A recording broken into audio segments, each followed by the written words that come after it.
ನಮಸ್ಕಾರ. ಅಪರೋಕ್ಷ ಅನುಭೂತಿಯ ಕಳೆದ ಸಂಚಿಕೆಯಲ್ಲಿ ನಾವು ಈ ಶ್ಲೋಕ ನೋಡಿದ್ದೀವಿ. ನಾನು ಯಾರು, ಈ ಪ್ರಪಂಚ ಹೇಗೆ ಹುಟ್ಟಿತು, ಇದನ್ನು ಯಾರು ನಿರ್ಮಿಸಿದರು, ಯಾವುದರಿಂದ ನಿರ್ಮಿಸಿದರು ಎಂದು ಮುಂತಾಗಿ ವಿಚಾರ ಮಾಡಬೇಕು. ನಾವು ಯಾರು, ಎಲ್ಲಿಂದ ಬಂದ್ವಿ, ಇದೆಲ್ಲ ವಿಚಾರ ಮಾಡಬೇಕು ಅಂತ ಕಳೆದ ಸಂಚಿಕೆಯಲ್ಲಿ ಮಾತಾಡಿದ್ವಿ. ತದನಂತರ ಶಂಕರಾಚಾರ್ಯರು ಹೀಗೆ ಹೇಳ್ತಾರೆ, ನಾನು ಪಂಚಭೂತಗಳ ಸಮೂಹವಾದ ದೇಹವಲ್ಲ, ನಾನು ಇಂದ್ರಿಯಗಳ ಒಕ್ಕೂಟವೂ ಅಲ್ಲ, ನಾನು ಯಾರೋ ಒಬ್ಬನಾಗಿದ್ದೇನೆ ಎನ್ನುವುದು ವಿಚಾರ. ನಾನು ಯಾರು ಅಂತ ತಿಳ್ಕೊಳ್ಳೋವಾಗ ಮೊದಲು ನಾನು ಯಾರಲ್ಲ ಅಂತ ತಿಳ್ಕೊಬೇಕು. ಹಾಗಾಗಿ ಇಲ್ಲಿ ನಾನು ಯಾರಲ್ಲ ಅಂತ ಹೇಳ್ತಾರೆ, ಯಾರೋ ಒಬ್ಬ ಅಂತ ಹೇಳ್ಬಿಡ್ತಾರೆ. ಮುಂದೆ ಅದನ್ನ ಉತ್ತರ ಕೊಡ್ತಾ ಹೋಗ್ತಾರೆ, ನಾನು ಯಾರು ಅನ್ನೋದ್ರ ಬಗ್ಗೆ, ನಿಜ ಸ್ವರೂಪದ ಬಗ್ಗೆ. ನನಗೆ ನಿಜ ತಿಳಿಬೇಕು ಅಂದ್ರೆ ಮೊದಲು ನಾನು ನಿಜ ಯಾವುದಲ್ಲ ಅನ್ನುವುದು ತಿಳಿಬೇಕು. ಅಂದ್ರೆ ನನ್ನ ನಿಜ ಸ್ವರೂಪ ಯಾವುದಲ್ಲ ಅನ್ನೋ ವ್ಯತ್ಯಾಸ ಗೊತ್ತಾಗಬೇಕು. ನಿತ್ಯ ವಿವೇಕದ ಬಗ್ಗೆ ನಾವು ಮುಂಚೆ ಮಾತಾಡಿದ್ದೀವಿ. ಹೇಗೆ ಸಾಧನ ಚತುಷ್ಟಯದಲ್ಲಿ ವಿವೇಕ, ವೈರಾಗ್ಯ, ಷಡ್ ಸಂಪತ್ತು ಮತ್ತೆ ಮುಮುಕ್ಷತ್ವ. ಸೊ ಇದರಲ್ಲಿ ವಿವೇಕ ತುಂಬಾ ಮುಖ್ಯ. ಯಾವುದು ನಿತ್ಯ, ಯಾವುದು ಅನಿತ್ಯ.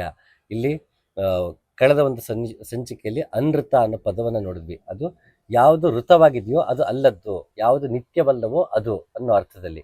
ಸೊ ಮೊದಲು ನನ್ನ ನಿಜ ಸ್ವರೂಪ ತಿಳಿಬೇಕು ಅನ್ನೋ ಮೊದಲು ನಿಜ ಸ್ವರೂಪ ಹೊರತಾಗಿ ಬೇರೆ ಯಾವುದಿದೆ, ಅದು ಯಾವುದು ನಾನಲ್ಲ ಅನ್ನೋದು ತುಂಬಾ ಮುಖ್ಯ. ಸೊ ಸಾಮಾನ್ಯವಾಗಿ ನಮ್ಮನ್ನ ನಾವು ಯಾರು ಅನ್ಕೊಂಡಿದೀವಿ, ನಾವು ಈ ದೇಹ ಅನ್ಕೊಂಡಿದೀವಿ. ಈ ದೇಹ ಮತ್ತೆ ಮನಸ್ಸು ಮತ್ತೆ ಬುದ್ಧಿ. ಮನಸ್ಸು ಮತ್ತೆ ಬುದ್ಧಿ ಅಂದ್ರೆ ಪದೇ ಈ ಮನಸ್ಸು ಬುದ್ಧಿ ನಾನಲ್ಲ, ಈ ದೇಹ ನಾನಲ್ಲ ಅಂದ್ಬಿಡ್ತೀವಿ. ಹೇಗೆ ಈ ದೇಹ ನಾನಲ್ಲ ಯಾಕೆ ಅಂದ್ರೆ ಪದೇ ನಾವು ಹುಟ್ಟು ಬರ್ತಿರೋದ್ರಿಂದ ಸದಾ ನಾವು ಇದೇ ದೇಹದಲ್ಲಿ ಇರಲ್ಲ. ಒಂದ್ಸಲಿ ಗಂಡು ದೇಹ, ಒಂದು ಸಲ ಹೆಣ್ಣು ದೇಹ, ಮತ್ತೆ ಬೇರೆ ಪ್ರಾಣಿಗಳಲ್ಲಿ ನಾವು ಜನ್ಮ ತಾಳ್ತಿರ್ತೀವಿ. ಹಾಗಾಗಿ ಈ ಜನ್ಮಕ್ಕೆ ಇದು ಸತ್ಯ, ಇದು ನಿತ್ಯವಲ್ಲ. ಈ ಕ್ಷಣಕ್ಕೆ ನಾನು ಈ ಗರ್ಭದಿಂದ ಹಿಡಿದು ಪ್ರಾಣ ಬಿಡುವವರೆಗೂ ಈ ದೇಹವನ್ನ ಧರಿಸಿದ್ದೇನೆ, ಇದು ಅನಿತ್ಯ, ಇದು ಮತ್ತೆ ಇದೇ ದೇಹ ಸಿಗತ್ತೆ ಅಂತ ಹೇಳಕ್ಕಾಗಲ್ಲ. ಹಾಗಾಗಿ ಇದು ಈ ಜನ್ಮಕ್ಕಷ್ಟೇ ಅದು ಸತ್ಯ, ಪಾರಮಾರ್ಥಿಕ ಸತ್ಯವಲ್ಲ, ಸದಾಕಾಲ ಇರುವಂಥದ್ದಲ್ಲ ಇದೇ ರೂಪದ ಈ ದೇಹ. ಸೊ ಈ ದೇಹ ನಾನಲ್ಲ, ಮನಸ್ಸು ಬುದ್ಧಿ ನಾನಲ್ಲ. ಮನಸ್ಸಿಂದ ನಮಗೆ ಭಾವನೆಗಳು ಮೂಡುತ್ತೆ, ಬುದ್ಧಿಯಿಂದ ಯೋಚನೆಗಳು ಮೂಡುತ್ತೆ. ಇದು ನಮ್ಮ ಜೀವನದಲ್ಲಾಗುವ ಅನುಭವಗಳಿಂದ ಅದು ಪ್ರತಿಕ್ರಿಯೆಯಾಗಿ ನೀಡ್ತಿರುತ್ತೆ. ಹಾಗಾಗಿ ಇದು ನಮ್ಮ ಪ್ರತಿಕ್ರಿಯೆ ಅಲ್ಲ, ಮನಸ್ಸು ಮತ್ತು ಬುದ್ಧಿಯ ಪ್ರತಿಕ್ರಿಯೆ. ಹೀಗೆ ಅದು ನಾನಲ್ಲ ಅನ್ನೋ ಅರಿವು ಬರಬೇಕು ಅನ್ನೋದು ತುಂಬಾ ಮುಖ್ಯ. ಯಾವಾಗ ನಾವು ಇದನ್ನ ನಾವು ಸುಮ್ಮನೆ ಗಟ್ಟು ಹೊಡಿತೀವಿ, ಮನಸ್ಸು ಬುದ್ಧಿ ಅಹಂಕಾರ ನಾನಲ್ಲ ಅಂತ ಸುಮ್ಮನೆ ಹೇಳ್ತಾ ಹೋಗ್ಬಿಟ್ರಾಗಲ್ಲ. ಅದು ಯಾಕೆ ಅಂತ ಅರ್ಥ ಮಾಡ್ಕೋಬೇಕು. ಅದಕ್ಕೆ ಯೋಗ ವಾಸಿಷ್ಠ ತುಂಬಾ ಚೆನ್ನಾಗಿ ಹೇಳುತ್ತೆ, ಶಾಸ್ತ್ರಗಳೆಂಬ ಹಳ್ಳದಲ್ಲಿ ಬಿದ್ದು ಒದ್ದಾಡುತ್ತಿರುವ ಅನಾದಿ ಅಜ್ಞಾನ ಬದ್ಧರಿಗೆ ಕಲ್ಪಗಳೂ ಆದರೂ ಪರಿನಿವೃತ್ತಿಯು ಲಭಿಸದು. ನಾವು ಗಿಣಿಪಾಠ ಮಾಡ್ಕೊಂಡು ಹೋದ್ರೆ ಮನಸ್ಸು ಬುದ್ಧಿ ದೇಹ ನಾನಲ್ಲ, ಅಭಿಮಾನ ಬಿಡಬೇಕು ಅಂತ ಹೇಳ್ತಾ ಹೋಗ್ತಿರ್ತೀವಿ. ಆದ್ರೆ ಮನಸ್ಸಂದ್ರೆ ಹೇಗೆ, ಅದು ಹೇಗೆ ಕೆಲಸ ಮಾಡುತ್ತೆ, ಬುದ್ಧಿ ಹೇಗೆ ಕೆಲಸ ಮಾಡುತ್ತೆ, ಈ ದೇಹ ನಾನು ಯಾಕಲ್ಲ, ಈ ಅಹಂಕಾರ ಯಾಕೆ ನಾನಲ್ಲ, ಇದು ನಾನು ಅನ್ಕೊಂಡಿದೀವಿ, ಇದು ನಾನು ಯಾಕಲ್ಲ ಅಂತ ನಾವು ತಿಳ್ಕೊಂಡಿಲ್ಲ. ಮತ್ತೆ ಇದು ನಾನು ಅಂತ ಅನ್ಕೊಂಡ್ರಿಂದ ಯಾವ ರೀತಿ ನಮಗೆ ನಮ್ಮ ನಿಜ ಸ್ವರೂಪವನ್ನು ತಿಳ್ಕೊಳ್ಳೋಕೆ ಅಡಚಣೆ ಆಗ್ತಿದೆ ಅನ್ನೋದು ನಮ್ಗೆ ಅರಿವಿಗೆ ಬಂದಿಲ್ಲ ಅಂದ್ರೆ ಮನಸ್ಸು ಬುದ್ಧಿ ಅಹಂಕಾರ ನಾನಲ್ಲ ಹೇಳ್ತಾ ಇರ್ತೀನಿ. ಆದ್ರೆ ನಾನಲ್ಲ ಅಂತ ತಿಳ್ಕೊಳ್ಳೋದ್ರಿಂದ ಲಾಭ ಏನು, ಮತ್ತೆ ಅದನ್ನು ಹೇಗೆ ತಿಳ್ಕೊಳ್ಳೋದು, ಮತ್ತದರ ಗುಣ ಲಕ್ಷಣಗಳೇನಂತ ಅರ್ಥ ಆಗಿಲ್ಲ ಅಂದ್ರೆ ಗಿಣಿಪಾಠ ಆಗ್ಬಿಡುತ್ತೆ. ನಾನು ದೇಹ ಮನಸ್ಸು ಬುದ್ಧಿ ಅಹಂಕಾರ ನಾನಲ್ಲ, ನಂಗೆ ಯಾವ್ದು ಜಾತಿ ಇಲ್ಲ ಧರ್ಮ ಇಲ್ಲ ಅಂತ ಗಿಣಿಪಾಠ ಆಗ್ಬಿಡುತ್ತೆ. ಬಿಟ್ರೆ ಬ್ರಹ್ಮಚರ್ಯವಾಗಲ್ಲ. ಬ್ರಹ್ಮ ಏನು ಅಂತ ತಿಳಿದು ಅದನ್ನ ಆಚರಿಸ್ಬೇಕು ಅಂತಂದ್ರೆ, ಬ್ರಹ್ಮಚರ್ಯವಾಗಬೇಕು ಅಂದ್ರೆ ನಾವು ಶಾಸ್ತ್ರಗಳಿಂದ ಗುರು ಹಿರಿಯರ ಹಿತ ನುಡಿಗಳಿಂದ ಸತ್ಯ ವಚನಗಳನ್ನ ನಾವು ಪ್ರಶ್ನೆ ಮಾಡ್ತಾ ಕೇಳ್ಕೊಳ್ತಾ ಹೋಗ್ಬೇಕು. ಅದಕ್ಕೆಲ್ಲಿ ಶಂಕರಾಚಾರ್ಯರು ವಿಚಾರ ಮಾಡಬೇಕು, ಪ್ರಶ್ನೆ ಮಾಡಬೇಕು ಅಂತ ಹೇಳಿರೋದು. ಹಾಗಾಗಿ ನಾವು ಯಾವುದನ್ನೇ ಶಾಸ್ತ್ರ ಅಂತ ತಕ್ಷಣ ಯಾವುದೋ ಒಂದು ಧರ್ಮದ ಶಾಸ್ತ್ರ ಅಂತಲ್ಲ, ಎಲ್ಲಾ ಧರ್ಮಗಳ ಗ್ರಂಥಗಳನ್ನ ಯಾವುದನ್ನೇ ಆದ್ರೂ ಅದನ್ನ ನಾವು ಪರಿಚಯ ಮಾಡಿಕೊಂಡು ಅದನ್ನ ಯಾಕೆ ಹಾಗೆ ಹೇಳಿದ್ರು, ಇದಕ್ಕೆ ಕಾರಣ ಏನು, ಇದನ್ನ ಅಳವಡಿಸ್ಕೊಳ್ಳೋದ್ರಿಂದ ಲಾಭ ಏನು ಅಂತ ನಾವು ವಿಚಾರ ಮಾಡ್ಬೇಕಾಗತ್ತೆ. ಅದಕ್ಕೆ ಅಲ್ಲಿ ಯೋಗ ವಾಸಿಷ್ಠದಲ್ಲಿ ಹೇಳ್ತಿದ್ದಾರೆ, ಬರೀ ಗ್ರಂಥಗಳನ್ನು ಓದಿ ನಮ್ಗೆ ಅರ್ಥ ಆಯ್ತು ಅಂತ ಅನ್ಕೊಳಕ್ ಹೋಗ್ಬಿಡಿ, ವಿಚಾರ ಮಾಡಿ ಅಂತ. ಪುಸ್ತಕದಿ ದೊರೆತರಿವು ಮಸ್ತಕದಿ ತಳೆದ ಮಣಿ, ಚಿತ್ತದಳು ಬೆರೆದರಿವು ತಳೆದ ಪುಷ್ಪ, ವಸ್ತು ಸಾಕ್ಷಾತ್ಕಾರವಂತರೀಕ್ಷಣೆಯಿಂದ ಶಾಸ್ತ್ರಿತನದಿಂದಲ್ಲ ಮಂಕುತಿಮ್ಮ. ನಮಗೆ ಪುಸ್ತಕ ಜ್ಞಾನ ಬೇಕು, ನಾವು ಓದಬೇಕು, ಮಾಹಿತಿ ಸಿಗಬೇಕು, ಆದ್ರೆ ಅದು ನಮಗೆ ಜ್ಞಾನವಾಗಕ್ಕೆ ಸಾಧ್ಯ ಇಲ್ಲ. ಯಾಕೆ ಅನ್ನೋದು ನಮಗೆ ಅಳವಡಿಕೆಗೆ ಬಂದಿಲ್ಲ, ಅದನ್ನ ಅರ್ಥ ಮಾಡ್ಕೊಳ್ಳೋದ್ರಲ್ಲಿ ತಪ್ಪಾಗಿರುತ್ತೆ. ಅಥವಾ ನಾವು ಓದಿರ್ತೀವಿ, ತಿಳ್ಕೊಂಡಿರ್ತೀವಿ, ಅದನ್ನ ಲೈಫಲ್ಲಿ ಅಳವಡಿಸ್ಕೊಳ್ಳೋಕೆ ಹೋಗಲ್ಲ. ಆಗ ಅದು ಬರೀ ಓದಿನ ಮಾಹಿತಿ ಆಗ್ಬಿಡುತ್ತೆ, ಜ್ಞಾನವಾಗಲ್ಲ. ಹಾಗಾಗಿ ಬರೀ ಓದಿದ್ರೆ ಸಾಕಾಗಲ್ಲ. ತತ್ವ ಸಾಕ್ಷಾತ್ಕಾರ ಅಂತರೀಕ್ಷಣೆಯಿಂದ ನನ್ನನ್ನು ಕಂಡ್ಕೊಳ್ಬೇಕು, ಆತ್ಮ ಹೀಗಿದೆ ಹಾಗಿದೆ ಅಂತ ಬಾಯ್ಬಿಟ್ಟು ಹೇಳಿದ್ರೆ ಸಾಕಾಗಲ್ಲ, ಅದನ್ನು ನಾವೇ ಒಳಗಡೆ ಕಂಡ್ಕೋಬೇಕು. ತತ್ವ ಸಾಕ್ಷಾತ್ಕಾರ ಈಕ್ಷಣೆಯಿಂದ ಹೊರಗಿನ ಕಣ್ಣನ್ನು ಮುಚ್ಚಿ ಒಳಗಡೆಯಿಂದ ನಮ್ಮನ್ನು ನೋಡ್ಕೊಂಡಾಗ ಆತ್ಮ ಏನು ಅಂತ ನಮ್ಗೆ ಅರ್ಥ ಆಗುತ್ತೆ. ಇಲ್ಲ ಅಂದರೆ ಅದ್ರ ಬಗ್ಗೆ ಒಂದಷ್ಟು ಜನ ಹೇಳಿದರೆ ಅದನ್ನು ನಾವು ಕೇಳಿಸ್ಕೊತೀವಿ, ಗಿಣಿಪಾಠ ಮಾಡ್ತಾ ಇರ್ತೀವಿ. ಆದರೆ ನಿಜವಾಗ್ಲೂ ಆತ್ಮ ಸಾಕ್ಷಾತ್ಕಾರ ಆಗಬೇಕು ಅಂದರೆ ಅಂತರೀಕ್ಷಣೆ ಆಗಬೇಕು. ಅಂತರೀಕ್ಷಣೆ ಆಗಬೇಕು ಅಂದರೆ ಗ್ರಂಥಗಳ ಪರಿಚಯ ಇರಬೇಕು, ಹಿರಿಯರ ಗುರುವಚನಗಳನ್ನು ತಿಳಿದಿರಬೇಕು, ಗುರು ಮಾರ್ಗದಲ್ಲಿ ನಡಿಬೇಕು. ಗುರು ಮಾರ್ಗದಲ್ಲಿ ನಡಿಬೇಕಾದ್ರೆ ಮೊದಲು ನಾನು ಯಾವುದಲ್ಲ ಅಂತ ಅರ್ಥ ಮಾಡ್ಕೋಬೇಕು, ಆಮೇಲೆ ನಾವು ಯಾವುದು ನಮಗೆ ಅರ್ಥ ಆಗುತ್ತೆ. ಹಾಗಾಗಿ ಇಲ್ಲಿ ಯಾವುದು ಅಲ್ಲ ಅನ್ನೋದನ್ನು ಮೊದಲು ಸ್ಪಷ್ಟನೆ ನಮಗೆ ಸಿಕ್ಬಿಡುತ್ತೆ. ಚಳಿಯು ಕಡಿಮೆಯಾಗುತ್ತಲೂ ಹಿಮಕಣಗಳು ಇಲ್ಲದೆ ಹೋಗುವಂತೆ ವಾಸನೆಯು ಕ್ಷೀಣವಾಗುತ್ತಲೂ ಚಿತ್ತವು ಬೇಗ ಬೇಗ ಕರಗುತ್ತಾ ಬರುವುದು. ಈ ವಾಸನೆ ಅಂದರೆ ಅಭಿಮಾನವೂ ಕೂಡ ಒಂದು. ಅಂದರೆ ಈ ದೇಹ, ಮನಸ್ಸು, ಬುದ್ಧಿ, ಅಹಂಕಾರ ನಾನು ಅನ್ಕೊಂಡ್ಬಿಟ್ಟಿದ್ದೀನಪ್ಪ, ಆ ನಾನು ಅನ್ಕೊಂಡಿರೋದಕ್ಕೆ ಅವುಗಳ ಬಯಕೆಗೆ ತಕ್ಕಂಗೆ ನಾವು ನಡ್ಕೊಳ್ತಾ ಹೋಗ್ತಿದ್ವಿ. ವಾಸನೆಯಿಂದ ಅಂಟ್ಕೊಂಡಿರೋವಂಥದ್ದು, ಪದೇ ಪದೇ ನಾವು ಅಂಟ್ಕೊಂಡಿರೋವಂಥದ್ದು ನಮ್ಮ ಭಾವನೆಗಳಿಗೆ, ನಮ್ಮ ಥಾಟ್ಸ್ಗೆ, ಮತ್ತು ದೇಹ ಬಾಧೆಗೆ, ಇದಕ್ಕೆಲ್ಲ ಅಂಟ್ಕೊಂಡ್ಬಿಡ್ತೀವಿ. ನನಗೇಂತ ಅನ್ನಿಸ್ಬಿಡುತ್ತೆ, ಇದು ವಾಸನೆ ಆಗ್ಬಿಡುತ್ತೆ. ಹೇಗೆ ಚಳಿಗಾಲ ಮುಗಿದು ಅದು ಹಿಮ ಕರಗಿ ಹೋಗ್ಬಿಡುತ್ತೋ ಚಳಿಗಾಲ ಮುಗಿದ ಹಾಗೆ ಯಾವಾಗ ವಾಸನೆ ನಮಗೆ ಹೋಗುತ್ತೋ ಆಗ ಚಿತ್ತ ನಿವೃತ್ತಿ ಸುಲಭ ಆಗುತ್ತೆ. ವಾಸನೆಯು ಕ್ಷೀಣವಾಗುತ್ತಲೂ ಚಿತ್ತವು ಬೇಗ ಬೇಗ ಕರಗುತ್ತಾ ಬರುವುದು. ಈ ವಾಸನೆ ಯಾಕೆ ಕರಗಬೇಕು? ನಾವು ಧ್ಯಾನಕ್ಕೆ ಕೂರ್ತೀವಿ, ಮತ್ತೊಂದು ಮಾಡ್ತೀವಿ, ದಿನನಿತ್ಯದಲ್ಲಿ ಮನಸ್ಸು, ಬುದ್ಧಿ, ಅಹಂಕಾರ ಕೆಲಸ ಮಾಡ್ತಿರುತ್ತೆ. ಅವು ಹೇಳಿದ ರೀತಿಯಲ್ಲಿ ನಾವು ನಡ್ಕೊಳ್ತಾ ಹೋಗ್ತಿರ್ತೀವಿ, ಅದು ವಾಸನೆ ಆಗುತ್ತೆ. ಯಾವಾಗ ಮನಸ್ಸು, ಬುದ್ಧಿ, ಅಹಂಕಾರ ನಾನಲ್ಲ ಅನ್ನೋ ಅರಿವು ಬರೋಕ್ಕೆ ಶುರು ಆಗುತ್ತೆ, ಆಗ ಅದು ಹೇಳೋದನ್ನು ಕೇಳೋದನ್ನು ನಾವು ಬಿಡ್ತೀವಿ. ಯಾವಾಗ ಅದನ್ನು ಹೇಳೋ ಮಾತನ್ನು ಕೇಳೋದು ಬಿಡ್ತೀವಿ, ಧ್ಯಾನಕ್ಕೆ ಕೂತ್ಕೊಂಡಾಗ ಮನಸ್ಸು, ಬುದ್ಧಿಯ ಕೆಲಸ ಏನಿದೆ ಅದು ಕೆಲಸ ಮಾಡೋದಕ್ಕೆ ನಾವು ಬಿಡೋದಿಲ್ಲ. ಅಥವಾ ಅದು ಕೆಲಸ ಮಾಡ್ತಿದ್ರು ನಾವು ಅದ್ರ ಕಡೆಗೆ ಗೊಡವೆಗೆ ಹೋಗಲ್ಲ, ಅದ್ರ ಕಡೆ ಗಮನ ಕೊಡಲ್ಲ. ಗುರು ಹೇಳಿದ ಮಾರ್ಗದಲ್ಲೇ, ಅವನು ಯೋಗ ಮಾರ್ಗದಲ್ಲಿ ಏನು ಹೇಳ್ಕೊಟ್ಟಿದ್ದಾನೆ, ಧ್ಯಾನ ಮಾರ್ಗ ಏನು ಹೇಳ್ಕೊಟ್ಟಿದ್ದಾನೆ, ಅದನ್ನು ಪಾಲಿಸೋ ಕಡೆಗೆ ಗಮನ ಕೊಡ್ತೀವಿ. ಆ ಕಣ್ಣು ಮುಚ್ಕೊಂಡು ಕೂತಾಗ ನನಗೆ ಫೋಕಸ್ ಬರ್ತಾ ಇಲ್ಲ, ಅಥವಾ ಹಳೆದ ನೆನಪಾಗ್ಬಿಡ್ತಾ ಇದೆ, ತುಂಬ ಡಿಸ್ಟರ್ಬ್ ಆಗುತ್ತೆ ಅಂತ ಯಾಕಾಗುತ್ತೆ ಅವ್ರಿಗೆ ಅಂದರೆ, ಮನಸ್ಸು, ಬುದ್ಧಿ ನಾನಲ್ಲ ಅನ್ನೋ ಅರಿವು ಅವರಿಗೆ ಬಂದಿರಲ್ಲ. ಬಂದಿರೋ ಬರೀ ಅದು ಗಿಣಿಪಾಠ ಆಗ್ಬಿಟ್ಟಿರುತ್ತೆ. ಅದು ನಿಜವಾಗ್ಲೂ ಅದನ್ನು ಅನುಸಂಧಾನ ಮಾಡ್ಕೋಬೇಕು. ಅನುಸಂಧಾನ ಮಾಡಿಕೊಂಡಾಗ ಈ ಮನಸ್ಸು, ಬುದ್ಧಿ, ಅಹಂಕಾರ ಧ್ಯಾನದಲ್ಲಿ ತೊಂದರೆ ಆಗಲ್ಲ. ಯಾವಾಗ ಈಗ ಉದಾಹರಣೆಗೆ ನನಗೆ ಲಕ್ಸುರಿ ಕಾರ್ಗಳ ಬಗ್ಗೆ ನನಗೆ ಆಸೆ ಇಲ್ಲ, ಅದ್ರ ಕಡೆ ನನಗೆ ಆಸಕ್ತಿನೂ ಇಲ್ಲ ಅಂತಂದಾಗ, ಲಕ್ಸುರಿ ಕಾರೊಂದು ಈ ಕಡೆಯಿಂದ ಆ ಕಡೆ ಪಾಸ್ ಆಗ್ತಿದ್ದಾಗ ಅದು ಸುಮ್ಮನೆ ಪಾಸ್ ಆಗಿರುತ್ತೆ, ನನಗೆ ಅದ್ರ ಕಡೆ ಗಮನ ಬರಲ್ಲ, ಅದ್ರ ಸಂಬಂಧಪಟ್ಟ ಏನು ಥಾಟ್ಸ್ ಮೂಡಲ್ಲ. ಯಾಕೆ ನನಗೆ ಅದ್ರ ಬಗ್ಗೆ ಆಸಕ್ತಿ ಇಲ್ಲ. ಇವಾಗ ನಾವು ಮನೆ ಬಾಡಿಗೆ ಹುಡುಕ್ತಿರ್ತೀವಿ ಅಂತ ಅನ್ಕೋಣ. ಮನೆ ಬಾಡಿಗೆ ಹುಡುಕ್ತಿರುವಾಗ ಎಲ್ಲ ಕಡೆ ಟೂಲೆಟ್ ಬೋರ್ಡ್ ಕಾಣಿಸ್ತಾ ಇರುತ್ತೆ ನಮಗೆ. ಇಲ್ಲೊಂದು ಟೂಲೆಟ್ ಇದೆ, ಅಲ್ಲೊಂದು ಟೂಲೆಟ್ ಇದೆ, ಅದು ಕಾಣಿಸ್ತಾ ಇರುತ್ತೆ. ಯಾಕೆ ನಮ್ಮ ಗಮನ ಅದ್ರ ಕಡೆಗೆ ಇದೆ. ಅವಾಗ ಎಲ್ಲ ಮನೆಗಳು ನೋಡ್ತಾ ಇದ್ದಾಗ ನಮಗೆ ಇದು ಬಾಡಿಗೆಗೆ ಇರ್ಬೋದಾ, ಅದು ಬಾಡಿಗೆಗೆ ಇರ್ಬೋದಾ, ಇದು ಏರಿಯಾಗೆ ಸೂಕ್ತ ಆಗುತ್ತಾ, ಹೀಗೆ ನೋಡ್ತಿರ್ತೀವಿ. ಅದೇ ಏರಿಯಾದಲ್ಲಿ ಎಷ್ಟು ಸಲ ಓಡಾಡಿರ್ತೀವಿ, ಅವಾಗ ನಮಗೆ ಬಾಡಿಗೆ ಮನೆ ಅವಶ್ಯಕತೆ ಇಲ್ಲ ಅಂದ್ಕೊಳ್ಳಿ, ನಾವು ಮನೆ ಹುಡುಕ್ತಿರಲ್ಲ ಅಂದ್ಕೊಳ್ಳಿ. ಆಗ ಆ ರೋಡಲ್ಲಿ ಹೋಗ್ಬೇಕಾದ್ರೆ ಆ ಬಾಡಿಗೆ ಮನೆ ಹುಡುಕೋ ಥಾಟ್ಸ್ ನಮಗೆ ಬರೋದಿಲ್ಲ. ಯಾಕೆಂದರೆ ಅಂಥ ಪ್ರಮೇಯನೇ ಬಂದಿರಲ್ಲ. ಆ ಒಂದೊಂದು ಪ್ರಮೇಯ ಬಂದಾಗಲೂ ಒಂದೊಂದು ರೀತಿ ಮನಸ್ಸು, ಬುದ್ಧಿ ಕೆಲಸ ಮಾಡ್ತಿರುತ್ತೆ. ಅದನ್ನು ಅವಶ್ಯಕತೆ ಎಷ್ಟು ಬೇಕೋ ಅಷ್ಟು ಇಟ್ಕೊಳ್ತೀವಿ, ಮಿಕ್ಕಿದ ಕಡೆ ನಾನು ಗಮನ ಕೊಡಲ್ಲ, ನಾನು ಅನಾಸಕ್ತಿ ವಹಿಸ್ತೀನಿ ಅಂದಾಗ ಬುದ್ಧಿ ಆ ರೀತಿ ಕೆಲಸ ಮಾಡೋದನ್ನು ಬಿಡುತ್ತೆ. ನಮ್ಗೆ ಯಾವುದ್ರ ಬಗ್ಗೆ ಅನಾಸಕ್ತಿ ಇರುತ್ತೋ, ಯಾವುದ್ರ ಬಗ್ಗೆ ನಮಗೆ ಒಲವು ಇರೋದಿಲ್ವೋ ಅದ್ರ ಬಗ್ಗೆ ಥಾಟ್ಸ್ ಮೂಡೋ ರೀತಿ ಬೇರೆ, ನಮಗೆ ಒಲವಿರೋವಾಗ ಥಾಟ್ಸ್ ಮೂಡೋ ರೀತಿ ಬೇರೆ. ಅದು ನಮ್ಮ ಲೈಫಲ್ಲಿ ಅದನ್ನ ನಮ್ಮ ಪಾಸ್ಟ್ ಎಕ್ಸ್ಪೀರಿಯನ್ಸಸ್ಗೆ ಅದನ್ನು ರಿಲೇಟ್ ಮಾಡ್ಕೊಂಡು, ಕೋರಿಲೇಟ್ ಮಾಡ್ಕೊಂಡು ನೋಡಿದಾಗ ನಮಗೆ ಚೆನ್ನಾಗಿ ಅದು ಅರ್ಥ ಆಗುತ್ತೆ. ಹಾಗೆ ಯಾವಾಗ ನಮಗೆ ಇದ್ರ ಕುರಿತು ನಮಗೆ ಇದು ಅನಿತ್ಯವಾದದ್ದನ್ನೋ ಒಂದು ಅರಿವು ಮೂಡುತ್ತೆ, ಅನಾಸಕ್ತಿ ಬೆಳೆಯುತ್ತೆ. ಯಾವಾಗ ಅನಾಸಕ್ತಿ ಬೆಳೆಯುತ್ತೆ, ನಾವು ಕಣ್ಣು ಮುಚ್ಚಿ ಕೂತಾಗ ಅದರ ಸಂಬಂಧಪಟ್ಟಂಥ ಥಾಟ್ಸ್ ನಮಗೆ ಮೂಡಲ್ಲ. ನಾವು ವ್ಯವಹರಿಸುವಾಗ ಮನಸ್ಸಿಗೇನೋ ದುಃಖ ಆಯಿತು, ಓ ಇದು ಮನಸ್ಸಿಗಾಗಿರೋ ದುಃಖ, ನನಗಲ್ಲ, ನನಗಾಗಿರುವುದು ನೋವು, ನೋವಿನಿಂದ ದುಃಖ, ದುಃಖದಿಂದ ಹಿಂಸೆ, ನಾನು ನೋವಷ್ಟೇ ಪಡ್ತೀನಿ, ನೋವು ಇದೆ, ಅದು ಕ್ಷೀಣವಾಗುತ್ತೆ ಅನ್ನೋ ಅರಿವು ನನಗಿದ್ದಾಗ ಆ ನೋವಿನಿಂದ ಆದ ದುಃಖ ನನಗೆ ಅಂಟಿಕೊಳ್ಳುವುದಿಲ್ಲ. ನಾನು ಯಾವಾಗ ದುಃಖಕ್ಕೆ ಅಂಟಿಕೊಳ್ಳುವುದಿಲ್ಲ, ನನಗೆ ಆವಾಗ ಹಿಂಸೆ ಆಗಲ್ಲ. ಇದು ನಾವು ಅರ್ಥ ಮಾಡ್ಕೊಳ್ಬೇಕಿರುವಂಥ ಸ್ಟೇಜಸ್ಸು. ಈ ರೀತಿ ನಾವು ಅರ್ಥ ಮಾಡ್ಕೊಂಡಾಗ ನಮಗೆ ಥಾಟ್ ಪ್ರೋಸೆಸ್ಸು ನಿಲ್ತಾ ಬರುತ್ತೆ, ತಾನಾಗಿ ಚಿತ್ತವೃತ್ತಿ ಕರಗ್ತಾ ಹೋಗುತ್ತೆ ಅಂತಾರೆ. ಹಾಗಾಗಿ ಇಲ್ಲಿ ವಾಸನೆ ಕ್ಷೀಣವಾಗೋದು ತುಂಬ ಮುಖ್ಯ. ಚಳಿಯು ಕಡಿಮೆಯಾಗುತ್ತಲೂ ಹಿಮಕಣಗಳು ಇಲ್ಲದೆ ಹೋಗುವಂತೆ ವಾಸನೆಯು ಕ್ಷೀಣವಾಗುತ್ತಲೂ ಚಿತ್ತವು ಬೇಗ ಬೇಗ ಕರಗುತ್ತಾ ಬರುವುದು. ಇದಕ್ಕೆ ಝೆನ್ ಕಥೆಯಲ್ಲಿ ಒಂದು ಒಳ್ಳೆಯ ಉದಾಹರಣೆ ಇದೆ. ಒಬ್ಬನಿಗೆ ತುಂಬ ಕೋಪ ಇತ್ತಂತೆ. ಆ ವ್ಯಕ್ತಿ ಬಂದು ಝೆನ್ ಗುರು ಅಂತ ಕೇಳ್ತಾನೆ, ನನಗೆ ತುಂಬ ಕೋಪ ಬರ್ತಾ ಇದೆ, ಏನು ಮಾಡ್ಬೇಕು ನಂಗೆ ಗೊತ್ತಾಗ್ತಲ್ಲ, ನನಗೆ ತುಂಬ ಸಮಸ್ಯೆ ಆಗ್ತಿದೆ, ಏನು ಮಾಡಬೇಕು? ಆಗ ಗುರು ಕೇಳ್ತಾನೆ, ಹೌದಾ ಅಷ್ಟೊಂದು ಕೋಪ ಬರುತ್ತಾ? ಹೌದು, ನನಗೆ ವಿನಾಕಾರಣ ಕೋಪ ಎಲ್ಲ ಬಂದ್ಬಿಡುತ್ತೆ, ವಿಪರೀತವಾಗೂ ಬರುತ್ತೆ. ಹಾಗಾದ್ರೆ ಇವಾಗ ನನಗೆ ತೋರಿಸೋ ಕೋಪನ ಅಂತ ಕೇಳ್ತಾರೆ. ಇವಾಗ ಹೆಂಗೆ ಬರೋಕ್ಕೆ ಸಾಧ್ಯ? ಅದು ಬರಲ್ಲ, ಅದು ನೀವು ಕೇಳಿದಾಗೆಲ್ಲ ತೋರ್ಸೋಕ್ಕಾಗಲ್ಲ ಹಂಗೆ. ಆಗ ಗುರು ಅಂತಾರೆ, ಯಾವುದು ನಿನ್ನ ಹತೋಟಿಯಲ್ಲಿ ಇಲ್ಲವೋ ಅದು ನಿನ್ನದಲ್ಲ, ನಿನ್ನ ಸ್ವಭಾವದಲ್ಲ. ಯಾವುದು ನಿನ್ನದಲ್ಲವೋ ಅದಕ್ಕೆ ಯಾಕೆ ನೀನು ಅಂಟ್ಕೋತೀಯ?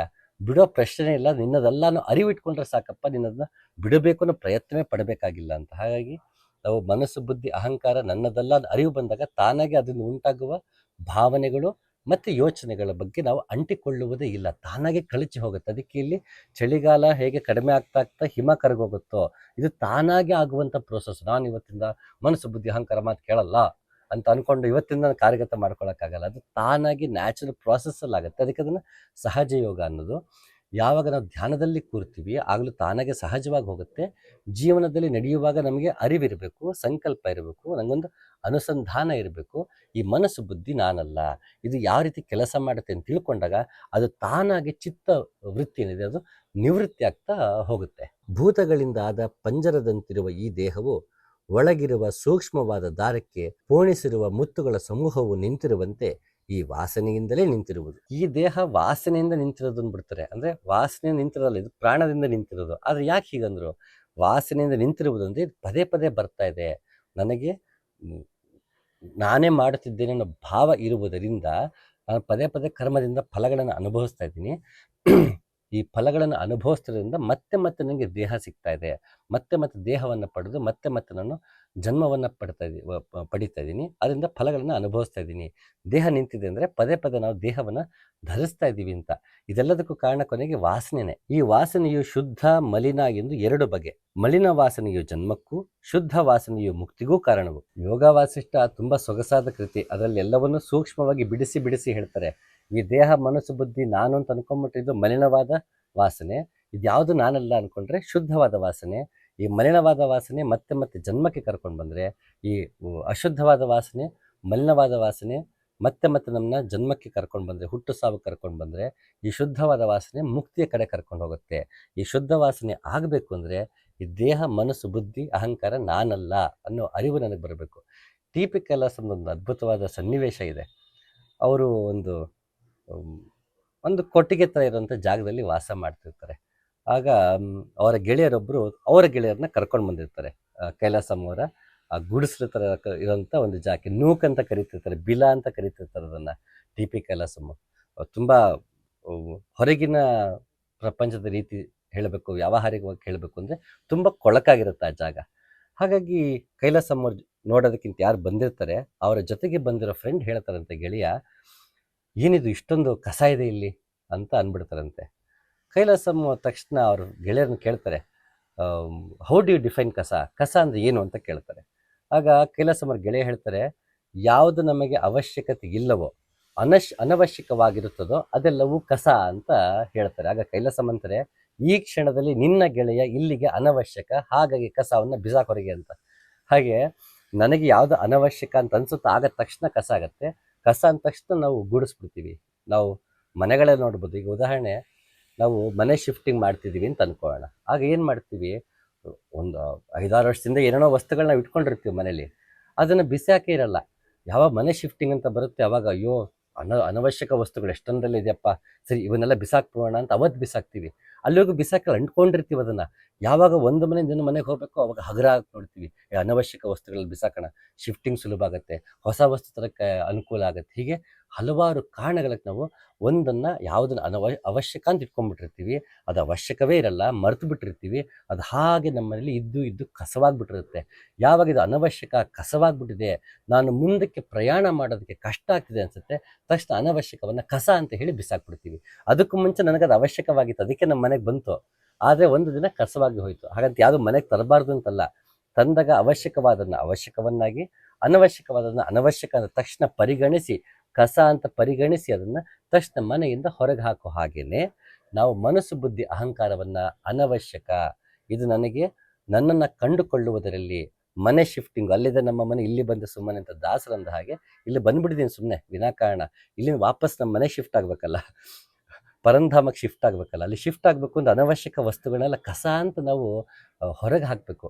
ಅದಾಗಬೇಕು ಅಂತಂದರೆ ನಮಗೆ ನಿತ್ಯ ಅನಿತ್ಯದ ಅರಿವಾಗಬೇಕು, ವಿಚಾರ ಮಾಡಬೇಕು. ಯಾಕೆ ನಾನು ಮನಸ್ಸು ಬುದ್ಧಿ ಅಹಂಕಾರ ಮತ್ತು ದೇಹ ನಾನು ಯಾಕಲ್ಲ, ಇದರಿಂದ ಯಾವ ರೀತಿ ನಾವು ಅಂಟಿಕೊಳ್ಳುವುದರಿಂದ ಅದು ವ್ಯವಹರಿಸುವುದರಿಂದ ಅಲ್ಲ, ವ್ಯವಹರಿಸೋದ್ರಿಂದ ಸಮಸ್ಯೆ ಆಗಲ್ಲ, ಅಂಟಿಕೊಳ್ಳುವುದರಿಂದ ಸಮಸ್ಯೆ. ಹಾಗಾಗಿ ನಾವು ಅದಕ್ಕೆ ಅಂಟ್ಕೊಳ್ಳೋದು ಯಾಕೆ, ಅದನ್ನು ಅಂಟ್ಕೊಳ್ಳೋದನ್ನ ಕಳಿಸ್ಕೊಳ್ಳೋದು ಹೇಗೆ, ಅಂಟ್ಕೊಂಡಾಗ ಯಾವ ರೀತಿ ಸಮಸ್ಯೆ ಆಗುತ್ತೆ, ಇದರ ಅರಿವು ನಮಗೆ ಇದ್ದಾಗ, ವಿವೇಕ ನಮಗಿದ್ದಾಗ, ವಿಚಾರ ಇದ್ದಾಗ ನಮಗೆ ನಾವು ಕಂಡುಕೊಳ್ಳೋಕೆ ಸಾಧ್ಯ ಆಗತ್ತೆ. ಅದು ಕಾಣ್ಕೋಬೇಕು ಅಂದರೆ ಮೊದಲು ನಾವು ಯಾವುದಲ್ಲ ಅನ್ನೋ ಅರಿವು ನಮಗೆ ಸರಿಯಾಗಿ ಬರಬೇಕು. ಅದಕ್ಕೆ ಗುಂಡಪ್ಪ ತುಂಬ ಚೆನ್ನಾಗಿ ಹೇಳ್ತಾರೆ, ದಾಸರು ನಾವೆಲ್ಲ ಶುನಕ ನಂದದಿ ಜಗದ ವಾಸನೆಗಳೆಳೆತಕ್ಕೆ ದಿಕ್ಕು ದಿಕ್ಕಿನಲ್ಲಿ ಪಾಶಗಳು ಹೊರಗೆ ಕೊಂಡಿಗಳು ನಮ್ಮೊಳಗೆ ಹೋ ವಾಸನಾಕ್ಷಯ ಮೋಕ್ಷ ಮಂಕುತಿಮ್ಮ.